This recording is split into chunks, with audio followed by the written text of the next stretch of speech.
ask questions. I'd had the whole magazine article translated for me, and there were two basic frauds. One, the purchase of these three companies for $1 billion at current exchange rates, and the other was a payment of fees of $700 million, which went through to the Cayman Islands to unknown parties for so-called advice in relation to an acquisition made 2 years earlier. Thomson Reuters pointed out that was the largest fee ever paid in the history of capitalism by a factor of 3. The nearest which came to it was when the British bank RBS, Royal Bank of Scotland, bought the Dutch bank ABN AMRO, and that was for 19,000 chargeable hours or something like this. Olympus had received one piece of paper suggesting 4 companies to buy. A child could see it was utterly ridiculous. So when I returned, I said I could not sense anything in the office. Everyone was friendly, positive. No one mentioned factor. But eventually I called a meeting on the 2nd of August, 2011, 17 months ago, in the boardroom with the chairman, Kikukawa, and the vice president, who was very much his sidekick, Mori-san, and arrived in the boardroom. They were there before me, sitting in the middle of a very long boardroom table, and in front of them was I noticed a magnificent platter of sushi. Everyone at Olympus knows that I love sushi. It's my favorite food, but I was disorientated and thrown, because where I was sitting opposite them in my place was a tuna sandwich, and a very manky looking tuna sandwich at that. And if you know Japan, there's a lot of ways to communicate which are non-verbal. And that was to tell me, my place in the food chain. They knew the subject of the meeting, right, Michael? They knew that you wanted to talk about the fact article? They had no idea what I wanted to talk about, but I had asked my secretary to call the meeting that day, and I'd meet any time of the day or night with Kikukawa or Mori. My secretary, I could sense, was trying to tell me, well, you don't demand to see the chairman on the day that suits you. But I insisted, and hence that was my punishment. All right, so you brought it up, and what happened? So I sat down, and I then got the magazine Factor out. It was 5 pages long. It had incredible detail and schematics. It explained how these 3 Mickey Mouse companies had been bought through a strange vehicle called Global Company. It had a picture of Tom Kikukawa looking like Dr. Evil himself. I don't know where they got this picture from. It wasn't from Olympus's PR department, you can be sure of that. And I flicked through it, and I said, listen, these are the most serious allegations. Why has no one told me about this article? I'd found out earlier, the day before, that through 2 Japanese colleagues I trusted, that Kikukawa had given instructions that I was not to be told about the Factor article, which had only fueled my sense of paranoia and anxiety. These sort of issues are so fundamental that, of course the president should be told. But Kikukawa responded by saying, Michael, yes, I gave the instructions. It was me that you shouldn't be told. And that is because you're the president and you're too busy to worry about such things.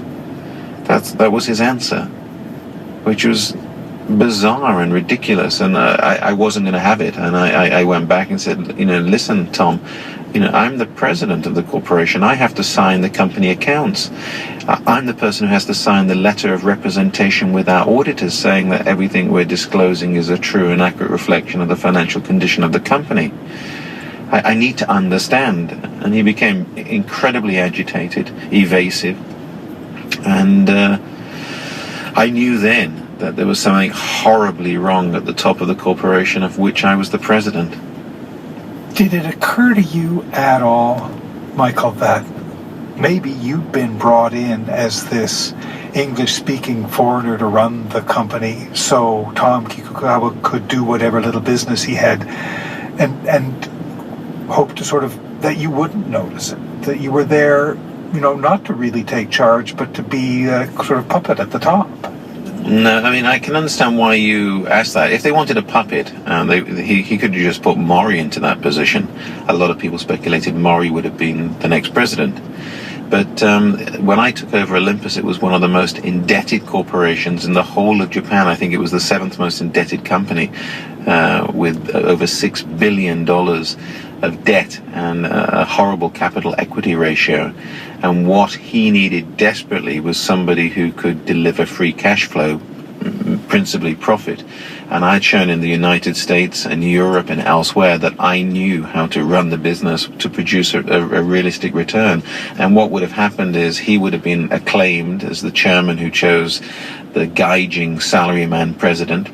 And as the results started to pay down the massive amount of debt the company had, and we now know why we had so much debt, this whole thing would have got lost in history and would never have come out.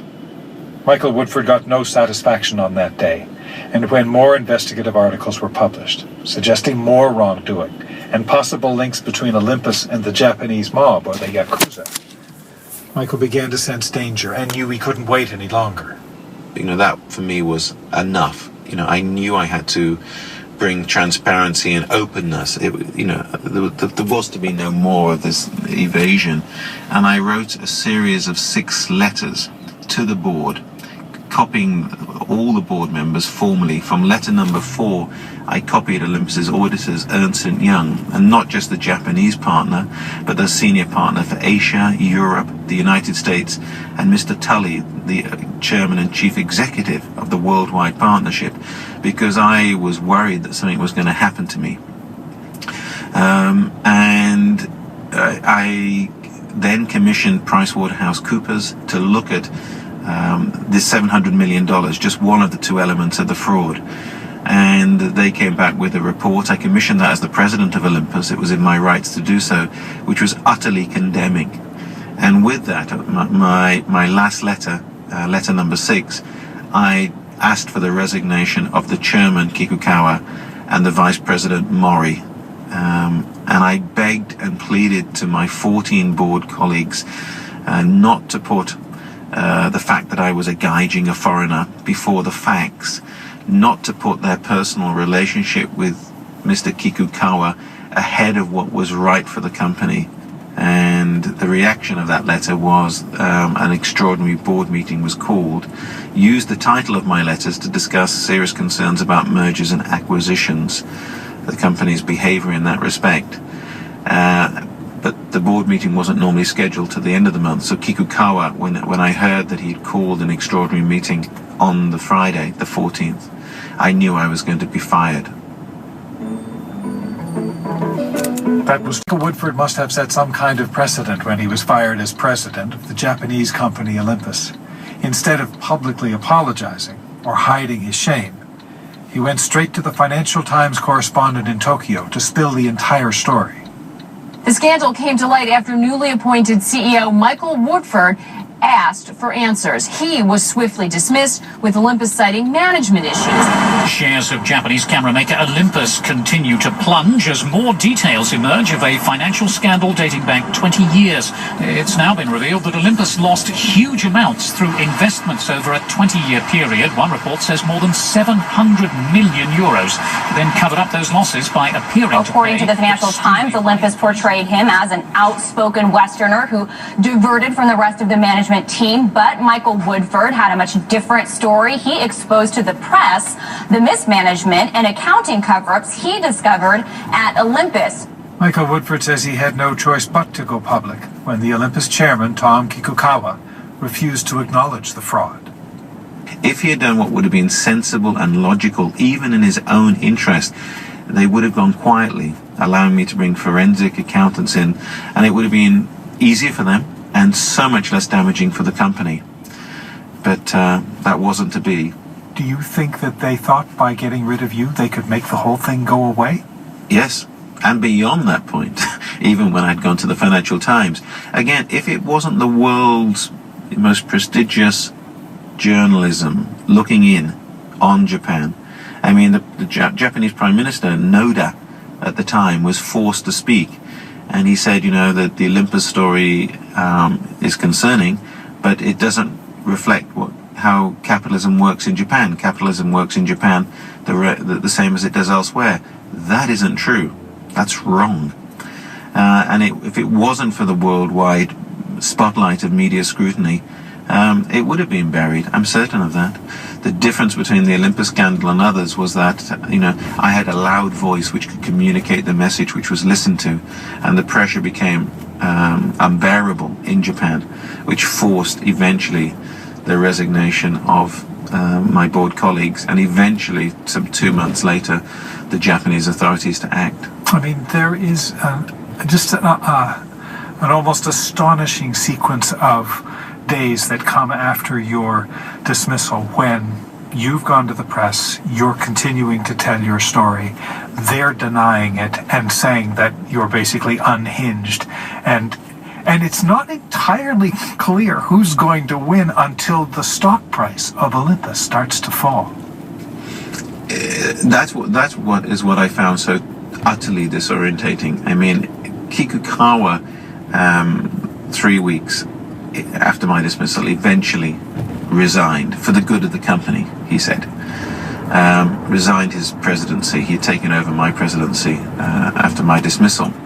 And a new member of the board, Takayama, was appointed as the new president. And I thought, well, that's going to be fine now. I knew Takayama. He previously was responsible for and the president of Olympus's camera business. He seemed a nice man, logical man, sensible man. And at the press conference, he stood up, and to my amazement, he said, the three companies with no turnover, which they paid $1 billion for, were good long-term strategic investments. And in relation to the $700 million in fees paid for an acquisition called Gyrus to advise on that acquisition, that they needed to pay these amounts to get this special advice. It was so overwhelmingly stupid. But he stood up at a press conference, and the Japanese journalist wrote down faithfully what he said. Why was it never an option for you to go to regulatory authorities in Japan? I mean, this... I did, when I came back to London, I did write to the FSA. Right, but this was after you'd gone to the media and tried to sort of make it as public a thing as possible. Was there a moment when you could have gone to the Japanese version of the SEC or the FBI and said, gosh, you guys need to look into this? I mean, I did write to them within a few days of my dismissal. But again, if you know Japan, the way Japan behaves, I have and still do not have any confidence that without the pressure of public scrutiny, nothing would have happened. I'm certain of that. I mean, my lawyers, the FBI were meeting with me, the Serious Fraud Office in London. This was a Japanese company based in Japan under Japanese law. My lawyers had to say, Michael wants to come to see you, Mr. Tokyo Metropolitan Police. Michael wants to come to see you, Tokyo Prosecutor's Office. No one approached me. Weeks into this thing. And just 2 months back, the Minister of Justice, Tanaka, who's responsible for the whole judicial system in Japan, including the law enforcement agencies, the police, had to resign because of allegations of links with organized crime, with the Yakuza. That's the person running the whole justice system. It's extraordinary. There's also a fascinating point in your story when you return to Japan, and you are literally mobbed by the media, the same journalists who would have nothing to do with you prior to that. What were you thinking at that point? Were you going back to maybe win back control of Olympus? The last thing I wanted was for the company to run by that bunch of inadequates. And the Supreme Court judge, the name sounds similar, but Kainaka, he's a retired Supreme Court judge. He was commissioned to investigate the Olympus scandal on the 6th of December 2011. He described Olympus's senior management as rotten to the core. He described the whole board, with the exception of myself, as a board of yes men. a month after my dismissal, the share price had fallen by 81.5%. That represented $7 billion had been struck off the value of the corporation. Yet, the institutional shareholders in Japan, the large banks and insurance companies, would not utter one word of criticism of the incumbent board or one word of support for the former president who was going through purgatory trying to get the truth out. I'm talking with Michael Woodford about the short and tumultuous time that he led the Japanese company Olympus. You're listening to the story. Even after he was fired, Michael thought that maybe, just maybe, he could still save the company and take charge again. I go back to Tokyo actually the first time in November for a board meeting because I was still a director of the company. Only the shareholders could remove me. I turned up at the global headquarters and there were hundreds and hundreds of people outside, 70 TV cameras, huge amounts of press. And in Japan I was seen as David versus Goliath. Rarely in Japan do people stand up, and I had done. And so it had turned at this point. You were the good guy, right? In the eyes of the press that wasn't covering you prior to this. And not just the press. I think the man and woman on the street, and I've been back to Japan 5 times since my dismissal. I'm stopped in the street now and thanked people. The Japanese people know the way the system works, and they were just encouraged somebody was going to speak out and show what and how things worked. And I wanted to go back, and the only way it appeared that if I went back with a new slate of directors, and I put that together, and this slate of directors had some of the most eminent Japanese businessmen and women in the world prepared to go on the board with me, and other senior members of Japanese society. So you had this alternate slate of directors. You had it in your mind. I mean, you're still an Olympus man, 30 years in the company. You'd made it to the president. The guys who had messed up were gone. Did you really think that you'd get a second chance? I mean, I did, yeah. I mean, why wouldn't I? I mean, what did I do wrong? Yeah, I understand that. I did but the when right did you thing, realize that this just wasn't going to happen? That was over the new year of 2011 and 12. And my wife said to me, we were in the Canary Islands, and she said to me, they don't want you back, you know that. And I said, it's not they. There was a Japanese television program called Nico Nico, which was watched in Japan by everyone in Olympus knew I was on, and they vote online, and over 75% voted in support of me, and only 10% against. So I knew my colleagues in Japan and around the world wanted me back, but what I had not realized was the way the Japanese institutional shareholders would not break ranks. The message came back from the Japanese institutional shareholders: we don't care, we don't want Woodford back. Some members of the slate were senior Olympus executives, and if I had gone public with their names, it would have ruined their lives. So it was over those first few days in January that I decided I couldn't do that and withdrew. And I read in the paper not long ago you've worked out a settlement with Olympus, so you're through with them now, right? Yeah, I'll never be through in a sense. I don't wish. All I wish for the company is good. No, fair enough. But everyone. I won't be going back to Olympus. I have been offered a job for running as a president of a Japanese corporation. I've also been offered the job to be the chairman of a British group, and I've turned both of them down because what I'm doing now with my life and in writing exposure, it's to tell what happened at Olympus and the human consequences and the effects of that, and that it can have a happy ending. Everyone says everyone who's a whistleblower, it always ends in tears. It doesn't have to be that way. And I want to try to make it easier for people who find themselves working somewhere that they're not seen as a snitch or as a telltale or something negative or distasteful. Because we live in capitalist societies, and for them to work, you want honesty and transparency, and people should feel, if there's no other way, they should feel an inner resolve to try to expose wrongdoing.